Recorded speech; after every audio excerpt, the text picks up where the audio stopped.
تقولي وداعا لفشل الكيك. انسي بقى ان الكيكه تفشل معاكي تاني او تطلع هابطه او مكتومه. النهارده بقى جايبه لكم وصفه كيك هتغير كل ده. كيكه يوميه هشه وخفيفه جدا زي القطن، والمقادير مظبوطه 100% وهتنجح معاكي من اول مره. هنضيف لها بقى مكون صغير جدا موجود في كل بيت، هيفرق معاكم جدا في الكيك، بيخلي الكيك بتاعنا هش اكتر ولونه فاتح، ومستحيل بقى الكيكه تهبط معاكي بعد اضافه المكون ده. كيكه اقتصاديه جدا وهنعملها كمان ببيضتين 2 بس. تابعوا بقى الفيديو خطوه بخطوه وان شاء الله تستفادوا. بس قبل ما نبدا ما تنسوش لايك كتير للفيديو ده، ويلا بينا نشوف المكونات والطريقه على طول. وعشان نحضر الكيك بتاعنا هنحتاج 2 وربع دقيق فاخر. انا بستخدم دقيق لجميع الاغراض. الدقيق بنخله كويس جدا مره او مرتين قبل الاستخدام، وكوبايه من الحليب الساخن، ونص كوبايه من الزيت النباتي، وكوبايه سكر. وهنحتاج كمان بيضتين بحراره الغرفه. نطلع البيض من التلاجة قبلها بربع ساعه وبنسيبه كده لحد ما ياخد حراره الجو. وهحتاج كمان ظرف بيكنج باودر كامل وزنه 16 جرام، ونص معلقه صغيره من الفانيليا او ظرفين فانيليا.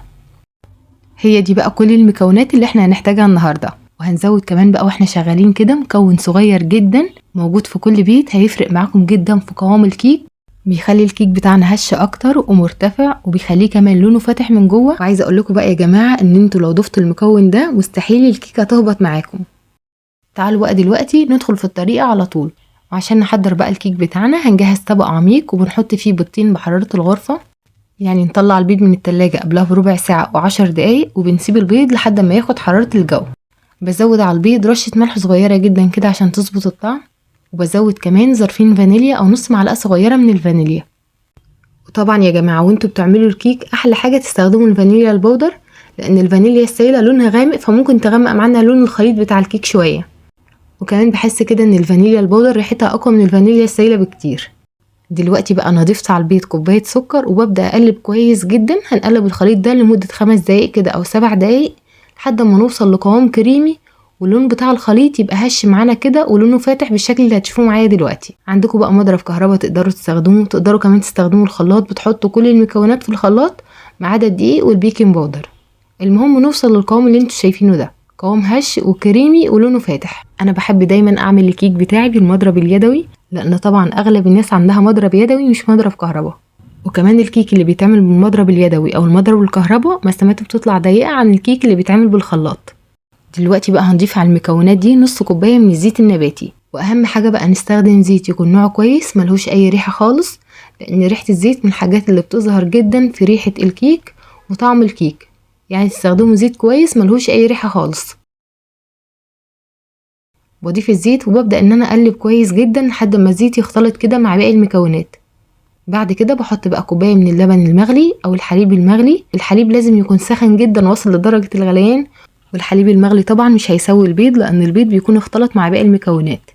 بضيف الحليب وببدأ ان انا اقلب كويس جدا. في الوقت ده يا جماعه لازم نقلب كويس جدا عشان لو في اي سكر مترسب في قاع الطبق من تحت ما دابش في الاول مع البيض بيدوب في الوقت ده. تقدروا بقى تعملوا اختبار بسيط كده تشوفوا اذا كان السكر داب او لسه. بنحط صباعنا كده في قاع الطبق من تحت ونشوف لو في سكر لسه متبقي بنقلب كويس عشان السكر كله يدوب. نقلب كويس لحد ما السكر كله يدوب، وبعدين هنبدأ نضيف المكونات اللي جافة. معايا هنا 2 وربع دقيق. الدقيق بنخله كويس جدا مرة او مرتين قبل الاستخدام. في الاول بضيف حوالي نص كمية الدقيق، وهنضيف عليهم معلقة كبيرة من البيكنج باودر وزنها 16 جرام، او بنضيف ظرف بيكنج باودر كامل وزنه 16 جرام. وهبدأ ان انا اقلب كل المكونات دي مع بعض كويس جدا في اتجاه واحد، ولازم نقلب في اتجاه واحد وبالراحة جدا كده عشان ما نخرجش الهواء اللي بيدخل جوه عجينة الكيك. وطبعا زي ما قلنا الدقيق لازم يكون منخول كويس جدا. الدقيق لما ننخله مرة او مرتين الهواء بيدخل جوه فراغات الدقيق والكيك بتاعنا بيطلع هش ومرتفع. بقلب بقى كويس لحد ما الدقيق ده كله يختفي، وبعدين ببدأ اضيف كمية الدقيق الباقية. مش بنبالغ في التقليب، يعني اول ما المكونات تختلط مع بعض بنضيف كمية الدقيق الباقية. هضيف كمية الدقيق الباقية وبرجع اقلب مرة تانية في نفس الاتجاه بالشكل اللي انتوا شايفينه ده. وطبعا ما نقلبش كتير عشان الكيكة ما تطلعش معيشة معانا ولا قوامها مطاطي بعد التسوية. يا دوب بس اول ما نشوف بقى المكونات اختلطت مع بعض بالشكل ده نوقف تقليب خالص. دلوقتي بقى بضيف مكون صغير جدا هو ده اللي قلت لكم عليه في اول الفيديو. ده بقى بينقل الكيكه في حته تانية خالص، بيخلي الكيك بتاعنا لونه فاتح جدا من جوه، وكمان بيخلي الكيكه هشه جدا وطريه. وغير كده كمان لو ضفت المكون ده مستحيل الكيكه تهبط معاكم. بضيف كده معلقه كبيره من عصير ليمون او عصير ليمونه كبيره. هضيف عصير ليمون واقلب كويس جدا، وخلاص على كده الكيك بتاعنا بقى جاهز. شايفين قوام الكيك عامل ازاي؟ القوام بيكون متوسط بالشكل ده، مش تقيل ولا خفيف. باخد بقى الاسباتيولا كده وبنزل جوانب الطبق وبقلب بقى تقليبتين 3 كده من تحت لفوق، عشان اتاكد ان مفيش اي دقيق مترصف في قاع الطبق من تحت. دلوقتي بقى بنجهز صينيه مقاس 26 او 28، ندهنها كويس جدا بماده دهنيه سمنه او زبده او زيت، وافضل حاجه نستخدم زبده. وبعدين بديلها كده رشه دقيق وبفضي اي دقيق زياده فيها، وهنبدا بقى نحط خليط الكيك في الصينيه بالشكل ده.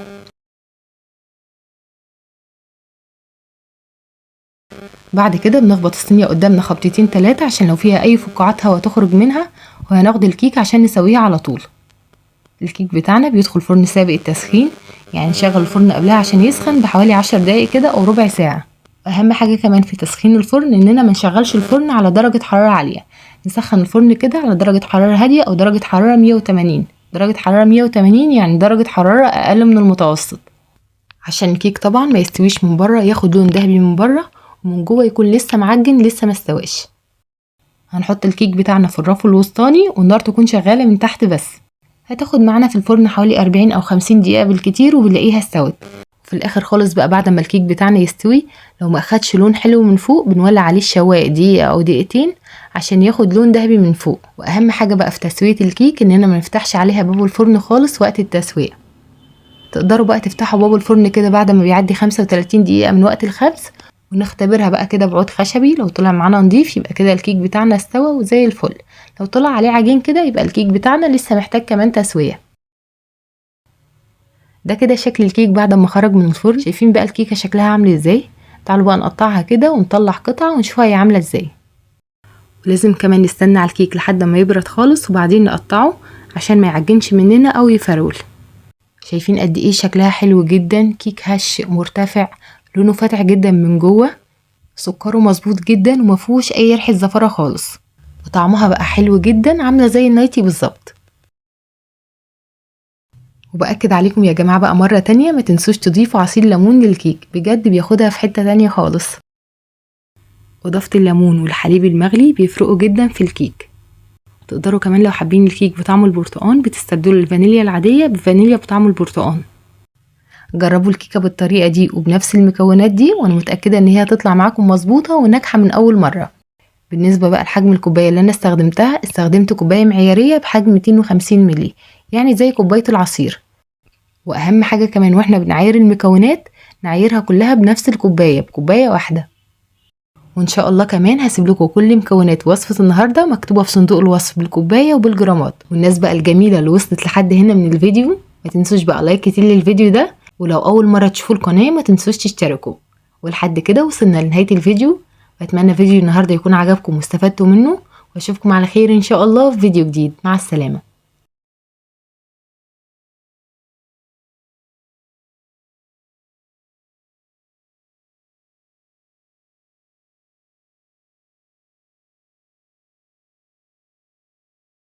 النهارده بقى هنعمل انجح واسهل وصفه للكب كيك. هقول لكم على كل الاسرار اللي هتخليه يطلع معاكم ناجح ومظبوط من اول مره، ويطلع زي المحلات بالظبط، ويكون هش وطري ويطلع معاكم منفوخ بالشكل ده من غير ما يهبط خالص.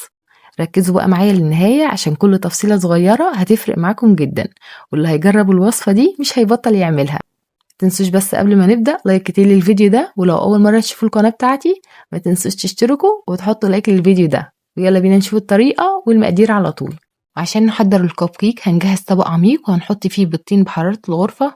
نطلع بقى البيض قبلها من التلاجة كده بحوالي ربع ساعه، وبنستنى عليه لحد ما ياخد حراره الجو. بزود بقى على البيض رشه ملح صغيره كده عشان تعادل الطعم، وهزود كمان ظرفين فانيليا. وافضل حاجه طبعا اننا نستخدم الفانيليا البودر مش الفانيليا السايله، لان الفانيليا السايله لونها غامق، فاحتمال كبير تغمق معانا لون الخليط ده، والكب كيك كمان يطلع لونه غامق شويه من جوه. عشان كده بقول لكم دايما واحنا بنعمل الكيك نستخدم فانيليا بودر مش فانيليا سايله. دلوقتي هبدا اخلط السكر والبيض والفانيليا مع بعض كويس. اهم حاجة نخلطهم مع بعض كويس جدا، مش اقل من 5 دقايق، لحد ما نوصل لقوام كده يكون كريمي ولونهم يتحول للون فاتح بالشكل اللي هتشوفوه معايا دلوقتي. عندنا بقى مضرب كهرباء، نقدر نستخدم المضرب الكهرباء، وينفع كمان نستخدم الخلاط. بنحط كل المكونات في الخلاط ما عدا المكونات الجافة اللي هي الدقيق والبيكنج باودر. انا عن نفسي مبحبش استخدم الخلاط خالص في اي نوع كيك. بحس كده ان الكيك اللي بيتعمل في الخلاط مساماته بتطلع واسعة شوية. شايفين قوام الخليط بقى عامل ازاي؟ لازم نوصل للقوام اللي انتوا شايفينه ده. دلوقتي بقى هضيف نص كوباية زبدة على زيت، وينفع نستخدم الكمية كلها زبدة او الكمية كلها زيت، او نعمل كمان ميكس بين السمنة والزيت. هضيف بقى الزبدة والزيت واقلب كويس جدا. نقلب بقى كويس لحد ما المكونات كلها تندمج مع بعض وتبقى خليط واحد زي ما انتوا شايفين كده. شايفين قوامهم عامل ازاي؟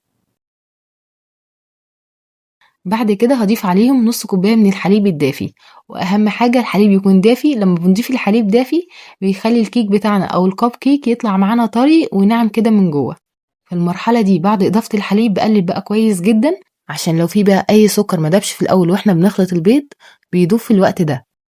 تقدروا كمان تعملوا اختبار بسيط كده، بنحط صباعنا في قاع الطبق وبنشوف بقى لو في اي سكر مترسب معانا تحت لسه ما دابش، فبنقلب كويس لحد ما السكر كله يدوب. دلوقتي بقى هنبدأ نضيف المكونات الجافة. معايا هنا كوبايتين دقيق، انا استخدمت دقيق متعدد الاستخدامات او دقيق جميع الاغراض. بضيف الدقيق تدريجيا يعني شوية بشوية. بضيف في الاول كده حوالي نص كمية الدقيق، وهضيف عليهم كمان معلقة كبيرة من البيكنج باودر. مش بضيف ظرف البيكنج باودر كله، لا، باخد منه معلقة كبيرة تكون مليانة بالشكل ده. وزن ظرف البيكنج باودر بيكون 16 جرام، فانا باخد منه حوالي 12 جرام بس. دلوقتي بقى هبدأ اقلب كويس جدا في اتجاه واحد زي ما انتوا شايفين كده. بنقلب كويس لحد ما المكونات كلها تختلط مع بعض وكل الدقيق اللي قدامنا ده يختفي. واول ما المكونات تختلط مع بعض كويس ببدأ اضيف باقي كمية الدقيق، ونرجع نقلب مرة تانية في نفس الاتجاه. ولازم نقلب في اتجاه واحد عشان ما نخرجش الهواء اللي بيدخل جوه عجينة الكب كيك. وما نبالغش كمان في التقليب، يعني يا دوب اول ما المكونات تختلط مع بعض والدقيق كله يختفي بنوقف تقليب خالص. التقليب الكتير عموما بيخرج الهواء اللي بيدخل جوه العجينة وهيخلي الكب كيك يطلع هابط معاكم، فانتوا ما تقلبوش كتير. يعني بمجرد بس المكونات ما تختلط على بعض بالشكل ده بنوقف تقليب خالص. اخر مكون بقى هنضيفه هيفرق معاهم جدا في قوام الكب كيك، بيخليه هش اكتر ومرتفع، وكمان هيخلي لونه فاتح جدا من جوه وبيشيل اي زفرة للبيض. هضيف كده عصير ليمونة او معلقة كبيرة من عصير الليمون. بضيف بقى عصير الليمون وبقلب كويس جدا، وخلاص على كده. شايفين سهل قد ايه؟ ما خدش منا اي وقت خالص. ولازم بقى نوصل للقوام اللي انتوا شايفينه ده. القوام يكون متوسط، مش خفيف قوي ولا تقيل قوي، قوام متوسط زي ما انتوا شايفين كده. دلوقتي بشيل المضرب اليدوي وباخد بقى سباتيولا وببدأ ان انا اقلب من تحت لفوق بالشكل ده، عشان اتأكد ان مفيش اي دقيق مترسب معايا في قاع الطبق من تحت. اقلب بس تقليبتين 3 كده وخلاص على كده. بجهز بقى قالب الكب كيك وببدأ احط فيه العجينة بالشكل ده. نحاول كمان ما نملاش ورقة الكب كيك للآخر، بنحط كده حوالي تلتين الورقة. الكمية بقى اللي احنا حضرناها في الفيديو بتعمل معانا حوالي 12 واحدة من الكب كيك. اهم حاجة ما نملاش الورق للآخر، بنملى حوالي 3/4 الورق، يعني بنسيب مسافة كده عشان هو طبعا لسه هيرتفع ولسه حجمه بيتضاعف في الفرن. كده خلاص الكب كيك بتاعنا بقى جاهز عشان يدخل الفرن. تعالوا بقى نشوف آخر خطوة، وهي مرحلة التسوية، ودي أهم مرحلة. التسوية بتاع الكب كيك هي نفس تسوية الكيك العادية خالص. هندخل الكب كيك فرن سابق التسخين. بنسخن الفرن قبلها عشان يسخن بحوالي 10 دقايق أو ربع ساعة، وبنحط الكب كيك في الرف الوسطاني على درجة حرارة 180. ياخد معانا 25 دقيقة أو 30 دقيقة بالكتير وبنلاقيه استوى. في الآخر خالص لو ما أخدش لون ذهبي من فوق بنولع عليه الشواية عشان ياخد اللون الحلو ده. أهم حاجة ما نفتحش عليه خالص باب الفرن وقت التسوية. الاختلاف بقى الوحيد بين تسوية الكيكة العادية والكب كيك هو مدة التسوية. الكب كيك بياخد وقت أقل شوية في الفرن، يعني من 25 دقيقة ل 30 دقيقة بالظبط، إنما الكيكة العادية بتاخد معانا من 40 ل 45 دقيقة. في ناس بقى كتيرة جدا بتسأل هو ليه الكب كيك بتاعنا ما بيطلعش زي المحلات. تعالوا بقى دلوقتي اقول لكم كده على اهم شوية نصايح عشان الكب كيك يطلع معاكم مظبوط وناجح من اول مرة. اول حاجة واهم حاجة هي درجة حرارة الفرن. لازم نظبط درجة الحرارة على درجة حرارة 180. درجة حرارة 180 يعني درجة حرارة اقل من المتوسط، يعني مش عالية ومش هادية زيادة عن اللازم. ونحط الكب كيك في الرف الوسطاني والفرن يكون شغال من تحت بس. تاني حاجة ما نزودش كمية البيكنج باودر عن معلقة كبيرة، لأن لو زودنا البيكنج باودر الكب كيك هيرتفع وبعدين هيرجع يهبط مرة تانية. تالت حاجة وأهم حاجة ما بنقلبش كتير بعد إضافة الدقيق، يعني يا دوب بس بنقلب عشان المكونات تختلط مع بعض، وأول ما الدقيق يختفي بنوقف تقليب خالص، لأن طبعا التقليب الكتير في العجينة بينشط مادة الجلوتين. مادة الجلوتين دي اللي هي العرق بتاع الدقيق، طبعا احنا مش عايزين ده يحصل خالص.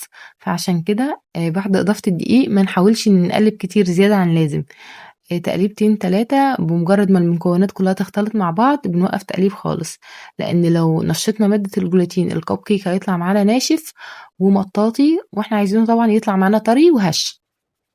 اضافة الليمون لعجينة الكب كيك بتفرق جدا في القوام وفي الهشاشة وفي الطعم، وكمان بتشيل زفارة البيض خالص وبتخلي الكب كيك بتاعنا يطلع لونه فاتح جدا من جوه. اخر حاجة بقى ما نفتحش على الكب كيك وقت التسوية قبل ما يعدي 15 دقيقة، وده طبعا عشان ما يهبطش منا اثناء التسوية. جربوا بقى النصايح دي وحرفيا كده هتدعولي هيطلع معاكم مظبوط وناجح من اول مرة. شايفين قد ايه الكب كيك هش وطري جدا ولونه فاتح من جوه. عايزه اقول لكم كمان ان ما فيهوش اي ريحه زفره خالص بسبب اضافه الليمون، وسكره مظبوط جدا. هتجربوا بقى الوصفه دي بنفس الطريقه كده وبنفس المكونات، وانا متاكده ان هي هتعجبكم جدا جدا. بالنسبه كمان لحجم الكوبايه اللي انا استخدمتها، استخدمت كوبايه معياريه بحجم 250 مللي. تقدروا بقى تستخدموا اي كوبايه عصير، بس اهم حاجه تعايروا كل المكونات بنفس الكوبايه. اكتبوا لي بقى اي سؤال في التعليقات عن الكب كيك وانا هرد عليكم. ولحد هنا وصلنا لنهاية الفيديو. بتمنى فيديو النهاردة يكون عجبكم واستفدتوا منه. ولو اول مرة تشوفوني ما تنسوش تشتركوا في القناة وتحطوا لايك للفيديو ده، واشوفكم على خير ان شاء الله في فيديو جديد. مع السلامة.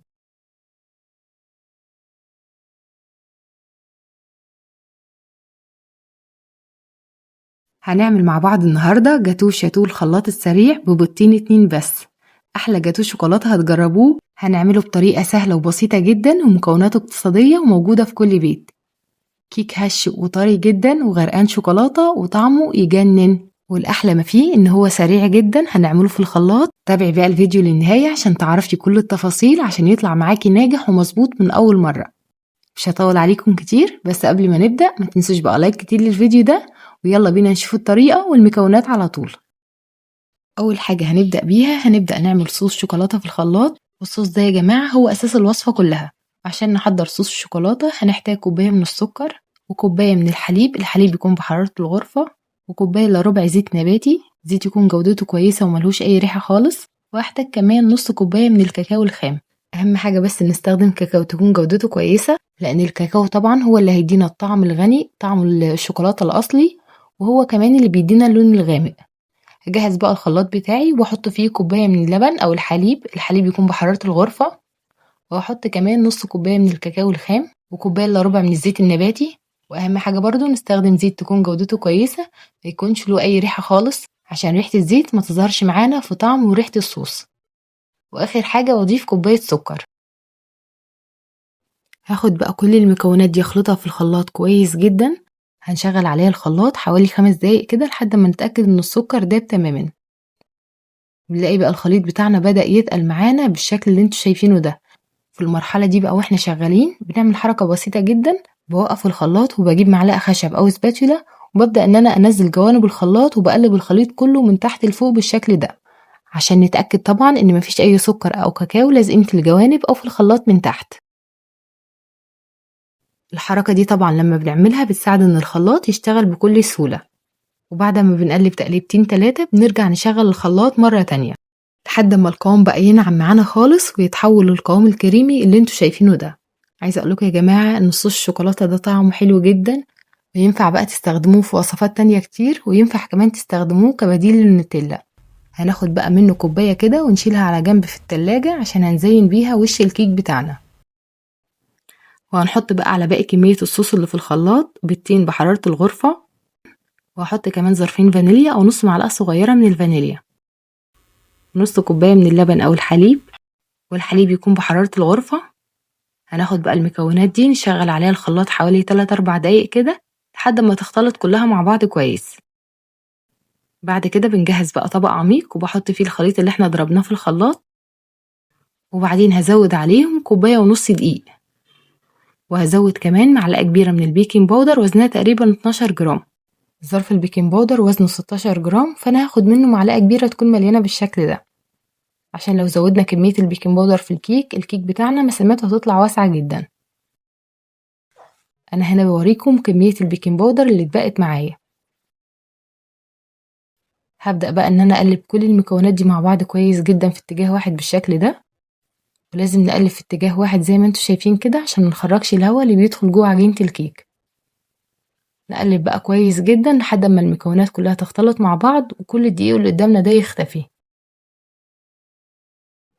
قوام كيكة الشوكولاتة لازم يكون خفيف ما يكونش تقيل، عشان لو القوام بتاع الخليط كان تقيل الكيك بتاعنا وشه هيطلع مشقق، فلازم القوام يكون خفيف وسائل بالشكل ده. باخد بقى سباتيولا وببدأ ان انا انزل جوانب الطبق، وبقلب كده تقليبتين 3 من تحت لفوق عشان اتأكد ان مفيش اي دقيق متراصف في قاع الطبق من تحت. وكده خلاص الكيك بتاعنا بقى جاهز، سهل وسريع جدا ومبياخدش اي وقت خالص.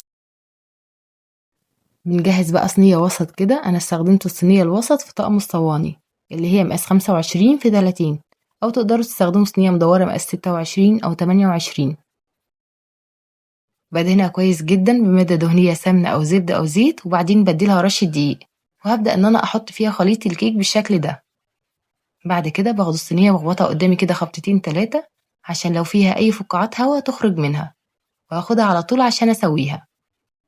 نركز بقى كويس جدا في خطوة التسوية عشان هي دي اللي بيتوقف عليها نجاح او فشل الوصفة. هندخل الكيك فرن سابق التسخين، يعني نشغل الفرن قبلها عشان يسخن بحوالي 10 دقايق او ربع ساعة. نسخن الفرن على درجة حرارة 180، وهنحط الكيك في الرف الوسطاني والفرن يكون شغال من تحت بس. هتاخد معانا من 30 ل 35 دقيقة بالكتير وبنلاقيها استوت. وطبعا كيكة الشوكولاتة مش بنولع عليها الشواية خالص، ولازم كمان ما نفتحش عليها باب الفرن خالص وقت التسوية عشان طبعا الكيكة ما تهبطش. نحاول كمان ما نزودش مدة التسوية على الكيك عشان الكيك بتاعنا يطلع طري وهش. وبعد ما الكيك بقى يبرد خالص هبدأ ان انا، الخطوة دي اختيارية طبعا، هبدأ ان انا اشربها كده بكوباية من اللبن او الحليب.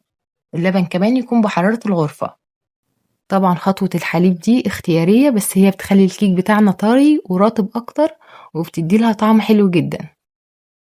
وفي الاخر خالص هبدأ بقى ان انا ازين وش الكيكة بطبقة صوص الشوكولاتة اللي احنا حضرناه في الاول مع بعض.